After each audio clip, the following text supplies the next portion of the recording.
Development is a Wall Street Journal report that American special forces will work alongside Turkish troops against ISIL in northern Syria. I'm joined now by Christy Delafield. She's Senior Global Communications Officer from Mercy Corps. Christy, let's start with this humanitarian aid hung up. What are you hearing about what's happening on the ground?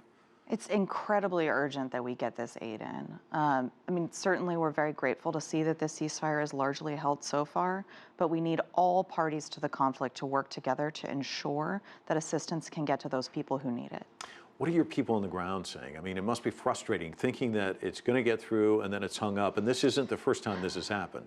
It's incredibly frustrating. I think that we've seen a number of different steps towards ceasefires or cessation of hostilities agreements in Syria, and each time people become hopeful, and it's really worse now than I've seen it, frankly. The situation in Aleppo City is quite bad, and what we're hearing from people is that they haven't had anything coming in from the outside since mid-May or June. We're hearing that there isn't cooking fuel.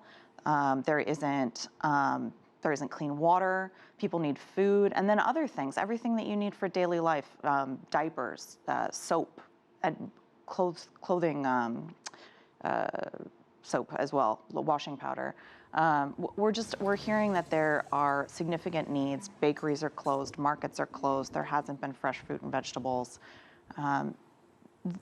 We're really eager to see a solution here. You know, and it's interesting you bring that up because I was thinking back to August, this haunting image of the 5-year-old boy, Amran Dagnish. And I don't need to tell you this, I'm sure you know that child is not an anomaly. And it's interesting because your CEO, I was watching a video online, he said that you have to keep your eye toward the future. In long term, the focus has to be on the children and not losing the generation. And when we see that child and that faraway look in his eyes, and he's a survivor, talk to me about what's at stake, because I think people tend to forget that, you know, these are children, these are innocent victims sitting there, as you say, waiting for the necessities that all of us live on each day. Absolutely. And I mean, that little boy, so gratifying to hear that he survived. His brother, who was injured in the same bombing, later passed away in the hospital. There are thousands of little Amrans, and they're the reason why Mercy Corps is still in Aleppo, is still in Syria, is doing what we can to get help to people. Certainly from a geopolitical perspective, there's a lot of attention being paid to the moving back and forth of these agreements, but for a family on the ground, if you're in Syria, your choice as a parent is just impossible. Do you stay knowing that there's this tremendous risk for what's going to happen to your kids? Do you try to flee? I can't imagine. And for us, one of the things that we're seeing is the toll that it's taking on this generation. Little kids are, playing war games. They're not just playing any kind of game anymore in the streets. Their lives have been changed. They don't have a normal childhood. We see a lot of finger pointing. Oh, it's this person's fault, that person's fault. Any thoughts on that? And is that really even all that important when you think that lives are at stake? I mean, people have got to figure out a way to iron these differences out and get this aid in. Yeah, I mean, I think that certainly if you talk to two sides, you'll get 5 different answers as to why the aid isn't getting in. And what's most important for us as a humanitarian organization is to assist those people who are most vulnerable, regardless of political affiliation.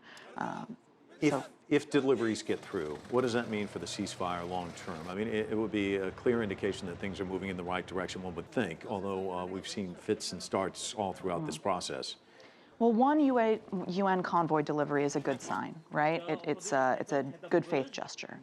But again, if we look back to that family, a one-off delivery only solves their problem for 2 weeks or a month. We really need to see consistent, unfettered access ongoing, and we need it to be extended to all humanitarian aid actors. It can't just be the UN. This problem is too large for just the UN to be delivering.